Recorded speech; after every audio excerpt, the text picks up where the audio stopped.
Hello, c'est Jo. Alors, j'espère que vous allez bien. Et je sais ce que vous êtes en train de vous dire. Vous dites, mais elle ne peut pas rester tranquille, celle-là. Ben non, en fait non, je n'aime pas rester tranquille. Je n'aime pas. Et je me suis dit, un podcast. Oui, un podcast. Pourquoi pas un podcast? Pourquoi pas? Ouais, pourquoi pas? En fait, c'est né d'une histoire toute bête. C'est que, à force de parler avec vos copines, vous voyez sur les petits groupes à trois, là où ces conversations elles ne doivent jamais fuiter. Et je me dis, en fait, il y a des sujets qui sont abordés et il y a des réflexions, il y a des points de vue différents qui sont tellement intéressants. Je me suis dit, bon, YOLO, quoi, pourquoi ne pas les exposer en podcast? Et puis, vous savez déjà aussi qu'à chaque année, je sais pas, tel en trauma, chaque année, j'aime rajouter une corde à mon arc. Donc, là, on est sur la corde du podcast. Donc voilà, bon écoutez, je vais vous passer l'étape de présentation. Si vous me connaissez, je suis Jo, puis voilà, je suis Jo, quoi. C'est tout, je suis la petite voix, là, Jo. Et donc je vous ai déjà expliqué le pourquoi du comment du podcast. Et pour le coup, pour ouvrir le bal, je pense que ce sera très court, hein, mais c'était mon anniversaire il n'y a pas longtemps. Donc oui, je vais raconter ma vie, j'espère que vous êtes prêts. Mais c'est un petit peu le groupe WhatsApp avec la copine qui fait un audio de 5 minutes. Donc pour le coup, il n'y a pas longtemps, c'était mon anniversaire et Dieu seul sait que j'aime pas fêter. J'aime pas fêter mon anniversaire parce que je me dis que oh là là, il faut organiser, il faut préparer et puis nous sommes des divas. Pourquoi en fait Michael B. Jordan ne vient pas me chercher et me dire bébé, get ready, put on your best dress and let's go. I'm gonna take you to the restaurant. I'm gonna take you somewhere. Voilà. Je suis d'anglais et vous avez capté, hein, j'ai pris un abonnement Duolingo, donc il faut que je l'amortisse aussi. Et donc voilà pourquoi en fait il faut tout faire pour son anniversaire. Déjà tu fais tout quotidiennement. J'aimerais tellement être célébrée. Et après je me suis dit mais en fait qui mieux que moi peut me célébrer? Alors je n'ai aucun problème de cheville gonflée, mais à un moment il faut juste prendre la place qu'on souhaite. Donc je me dis bon voilà, donc j'appelle une copine et elle me dit non mais Jo, vas-y, fête ton anniversaire, j'ai envie de faire la fête. J'ai dit, ok. Et par contre, si on fête mon anniversaire, c'est go hard ou go home. C'est-à-dire, on met le paquet. Et voilà, donc c'est pas moi qui ouvre Canva, qui me dit, YOLO, on va faire un flyer parce que c'est mon anniversaire. Petit flyer blanc avec écriture rose. Et je sais pas quelle idée m'est passée par la tête, j'ai été foutre un dress code blanc et rose. S'il vous plaît, je vis pour le bleu, mais je sais pas qu'est-ce qui s'est passé cette année. Je suis tombée pour du rose. Et voilà. Et s'il te plaît, la thématique d'anniversaire, c'est ghetto chic. Ghetto chic. Alors, qu'est-ce qui est ghetto? Qu'est-ce qui est chic? C'est juste que on boit du champagne dans des coupes et on mange des bananes pesées. J'espère que vous êtes guyanais. Hein. Si vous n'êtes pas guyanais, vous allez taper bananes pesées sur Google et vous verrez à quel point c'est bon. Bref, donc j'organise tout ça à coups de cricket, à coups de carton, à coups de ballon, etc. Je fais tout mon truc et même au dernier moment, je me dis, mais en fait, Johanna, t'es ridicule. Pourquoi tu fais une fête d'anniversaire, en plus avec une thématique, avec une couleur, un dress code et tout? Je suis là, mais vas-y, annule ton truc, c'est ridicule, t'as pas 6 ans. Mais après, je me suis dit, mais qui m'empêche? Mais vous allez comprendre là où je vais en venir. Je me suis dit, mais qui m'empêche de faire ça? Bref, la fête arrive, je suis ultra anxieuse parce que j'ai dit, je fais tout de A à Z. Donc, je fais la déco, j'ai commandé les bananes pesées, hein, faut pas pousser. Vous savez déjà que ghetto chic, le meilleur des ghettos. Tu prends tes bananes pesées là, c'est le meilleur des bananes pesées de la terre. Bref, et j'ai aussi fait des gâteaux. Donc je me suis dit, on a dit, hein, go hard, go home. J'ai fait des gâteaux, c'est pas que je me suis lâchée, je fais 3 gâteaux. Alors vas-y, un gâteau choco spéculoos, un autre gâteau vanille framboise, un autre... alors c'était vanille framboise avec un autre truc. Ah mince, j'ai mis un autre truc avec framboise. Cerise, vanille framboise cerise.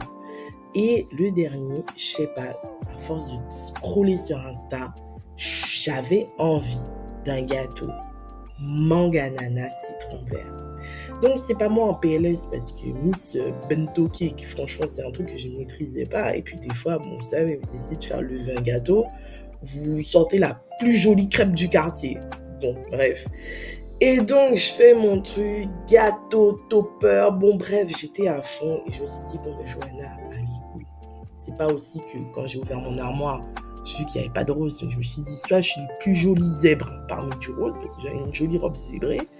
Mais finalement, je me suis dit, allez, go, rose jusqu'au bout. C'est pas, je sors ma machine à coudre à 22h, je crois, mercredi, non, jeudi, et puis je couds, mais on dirait, comme je dis à ma mère, j'ai débroussaillé en haut, j'ai cousu en ligne droite. Et bref, j'ai fait mon haut, tac, tac. Bon, bref, la nuit passe, tac, tac, l'anniversaire, invité. Et on m'avait posé des questions par rapport à la liste d'invités.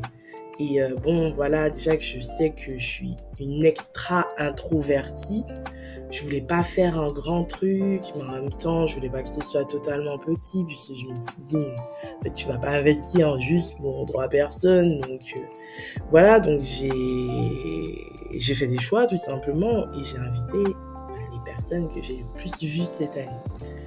Et il y en a pas beaucoup, hein, franchement, il y en a pas beaucoup. Et je me suis rendu compte d'ailleurs que je devrais plus prendre le temps de voir les gens, parce que en fait, j'aime les gens, mais la vie fait que on est tellement focus sur autre chose que le temps passe et soudainement on se retourne et on veut voir quelqu'un et que des fois la personne n'est plus là. Et donc anniversaire, soirée de ouf, et voilà. Bon, avec mon anniversaire, bon, les gens se trompent toujours à un jour près. Et il y a un truc que j'aime beaucoup, c'est les petits appels. Les petits appels de tes amis que tu ne vois pas souvent, mais que tu aimes tellement fort, et qui commencent à te souhaiter des choses pour la nouvelle année à venir, pour l'année que tu prends en plus. Et régulièrement, en fait, j'ai cette amie du lycée, je ne dirais pas son prénom là, j'ai cette amie du lycée qui, je sens, qui est en grande introspection sur elle-même. Et en fait, elle a capté son pouvoir de femme, le pouvoir déjà qu'elle avait elle-même et son pouvoir de femme, et notamment de mère. Et elle m'a dit un truc qui a résonné en moi pendant tous ces derniers mois. Et qu'est-ce que c'est précisément? C'est, à un moment, il faut arrêter de se cacher. Punaise, mais c'est tellement vrai en fait. C'est des fois, en fait, on ne veut pas faire des choses. Alors, je suis désolée, j'ai des TikTok de langage. Vous allez entendre des en fait. Mais je vais me fixer par la suite. Et donc, elle dit ça et ça résonne en moi. Et le truc prend sens. Et je me dis, mais waouh. En fait, on se cache. Vous savez, quand on rentre quand on est quelqu'un de jovial et qu'on rentre dans une pièce où l'atmosphère est plutôt sérieuse et que soudainement on a l'impression de se fermer comme une huître, ça c'est moi. C'est moi à 100%. Je suis vraiment la meuf qui peut être ultra bruyante avec ses amis, et lorsque la salle est bondée et un peu trop sérieuse, je suis vraiment en mode, c'est pas, je ne sais plus parler, je ne m'appelle pas, j'ai plus de prénom. Et je me suis rendu compte en fait qu'on se cache tout le temps. On se cache tout le temps, des fois même on va faire les courses, on se cache, on refuse de sortir, on décline des invitations, ou bien encore pire que ça, derrière sa phrase j'ai senti il y a des choses qu'on a envie de faire mais qu'on ne fait pas par rapport au regard des autres. Et je me suis dit en fait, mais il y a tellement de choses. Il y a tellement de choses qu'on fait, en fait, qu'on se refuse de faire, qu'on s'empêche de faire par rapport au regard des autres. Pareil, regardez, je sais que je vais me faire allumer pour ce podcast et qu'il y a des gens qui vont me dire « Ouais, Johanna fait des podcasts maintenant. » Écoutez les gars, ouais, je teste, j'expérimente, parce que même le gars qui a inventé la lumière, il a fait pas mal de tests avant, il s'est brûlé et voilà, finalement il a réussi. Regardez, aujourd'hui on va tourner sans électricité. Donc pour le coup, ça a vraiment fait sens ce que mon ami m'a dit. Je me suis dit, mais Mais waouh! Et je vais prendre plusieurs petits exemples comme ça, la musique. La musique, c'est quelque chose qui me transcende. C'est quelque chose que j'aime depuis que je suis enfant. J'étais violoniste avant. Bon, il y a eu plein de péripéties dans ma carrière. Je suis arrivée en master de musicologie. Et après, j'ai carrément claqué la porte parce que aussi, j'ai fréquenté des gens qui m'intimidaient. Alors, on pèse un peu les mots. Ils m'intimidaient parce que je voyais un tel talent en eux. Je me disais, mais en fait, Jo, t'es pas à ta place. Jo, t'as rien à faire là. Jo, barre-toi! C'est pas ta place. Tu peux pas faire comme eux. Et surtout, tu ne pourras pas faire mieux qu'eux. Mais en fait, si j'avais arrêté mes conneries, mon complexe là de je sais plus qui là, mon complexe du... Ah mince, je vais le retrouver plus tard. De l'imposteur, mon complexe de l'imposteur, si j'avais arrêté ça, Dieu seul sait que peut-être que j'aurais poursuivi une carrière dans la musique, j'en sais rien. On ne connaît jamais le plan céleste pour nous, mais je me dis, voilà, pareil, en métropole, je chantais, je dirigeais des chœurs, j'ai tout arrêté parce qu'en regardant des gens, je me dis, mais en fait, je ne suis pas capable de monter à ce niveau-là. Voilà, mais pourtant, quand tu veux, tu peux. J'en suis la preuve vivante, quand tu veux, tu peux. Et donc, pour le coup, j'avais déjà commencé à cheminer il y a 2 ans et c'est comme ça que j'ai commencé le violoncelle. Je me suis dit, ah maman, Johanna, ça suffit. Tu sais que la musique fait partie de ta vie. Ok, tu ne veux pas en faire ton travail. C'est bon, on a clairement compris, puisque vu comment j'ai claqué la porte au CAPES, on a compris que tu ne veux pas en vivre. Mais ça n'empêche pas que ça puisse être un exutoire, quoi. Un moment de bonheur, un moment de plaisir. Donc, paf, du jour au lendemain, je m'inscris à l'école de musique, au conservatoire et tout. J'arrive au cours de violoncelle sans violoncelle. Et au début, je me casse la tête, je me dis, mais qu'est-ce que c'est? Parce que mon corps, entre guillemets, de violoniste ne comprend pas la position. Wesh, on est assis, on a un archet, on frotte de gauche à droite, c'est bizarre. Normalement, l'instrument est sur mon épaule. Et finalement, je m'accroche parce que j'avais vraiment envie d'abandonner au début. Puis, c'est bon, Johanna, t'as trouvé pour ces conneries. Et finalement, j'ai persévéré. Et c'est un plaisir. Quand je dis c'est un plaisir, petite anecdote, je suis en réunion. La réunion peut être importante. Si le cours de violoncelle est à 18h, si la réunion commence avant, je dis excusez-moi, j'ai un impératif à 18h.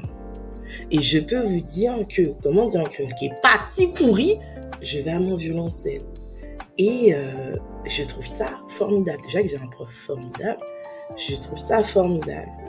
Et au-delà de ça, en fait, il y a plein d'autres petites choses pour lesquelles on a ce petit côté où on se cache. Je dis n'importe quoi. On a envie de se colorer les cheveux, on a envie d'avoir des ongles ultra longs en forme stiletto. On ne le fait pas parce qu'on a peur du regard des autres. Et mon ami me l'a dit, mais avec une telle ferveur, Jo, à un moment, on arrête de se cacher. Il faut qu'on soit la personne, en fait, qu'on a envie d'être. Mais tellement. Donc, pour le coup, je vous dis, bienvenue, en fait. Bienvenue parce que je vais m'y mettre. Je ne sais pas comment ça va se passer. Je sais que ce sera à coup de larmes, de tout ce que vous voulez. Mais on va arrêter de se cacher. Et s'il faut pleurer pour arrêter, mais il y a quelqu'un qui est en train de tout péter. Mais s'il faut pleurer, en fait, pour se révéler, eh ben on va pleurer. On va pleurer ensemble. On va pleurer ensemble. Et la personne m'agace, il faut que je fasse mes affaires, il fait ses affaires aussi. Et donc voilà, bref, déjà on est presque à 15 minutes. J'espère vraiment que vous allez aimer ce format, mais en tout cas pour conclure, pour aller au bout du propos, on va essayer d'être soi, malgré ce que les autres pensent, parce que qu'on fasse ou qu'on ne fasse pas, ce sera la même chose en fait. Les gens vont continuer à parler. Donc, je vous propose pour le coup de faire et d'être heureux parce qu'au final, on finit entre quelques planches et on n'aura que nos souvenirs et je pense que je vais me fabriquer d'énormes souvenirs pour si un jour tout ça dérape, que je puisse rester avec mon esprit et être en paix. Mais, je vous dis, on va arrêter de se cacher.